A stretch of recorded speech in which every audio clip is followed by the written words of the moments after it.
नमस्कार दोस्तों, पिछली वीडियो में हमने पल्मोनरी एल्वियोलर प्रोटीनोसिस के बारे में बात की थी। तो इसकी डायग्नोसिस के बारे में और ट्रीटमेंट के बारे में हम बात करेंगे।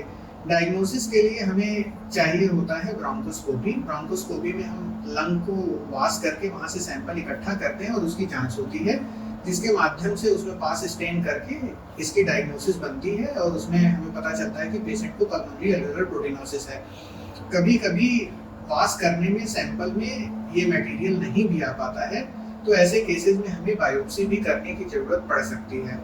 अब ट्रीटमेंट के लिए इसका जो ट्रीटमेंट है उसको होल लंग लवाज कहते हैं। इसमें पेशेंट को जनरल एनेस्थीसिया में बेहोशी में लेकर के उसके दोनों फेफड़े में डिफरेंट चैनल्स वाली ट्यूब डाल करके और एक बार में एक लंग को नॉर्मल सलाइन से, हल्के गर्म नॉर्मल सलाइन से पूरी तरह से वाश किया जाता है, जिसमें अमूमन 8 से 10 लीटर सलाइन से फेफड़े को धोना पड़ता है, जिससे सारा का सारा जो अंदर इकट्ठा हुआ प्रोटीन रिच मटेरियल होता है वह बाहर आ जाता है और पेशेंट को काफ़ी ज़्यादा रिलीफ मिलता है।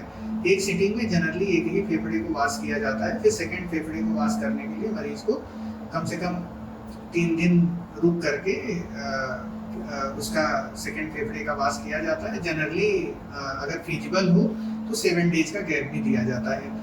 कुछ केसेस में कुछ लोगों ने एक ही सिटिंग में, जिसमें लेस सीवियर डिजीज थी, दोनों ही लंग का लवाज किया है, लेकिन ऐसा बहुत ही लेस सीवियर केसेस में किया जाना चाहिए। सीवियर केसेस में इस तरह की चीजें नहीं की जानी चाहिए। धन्यवाद।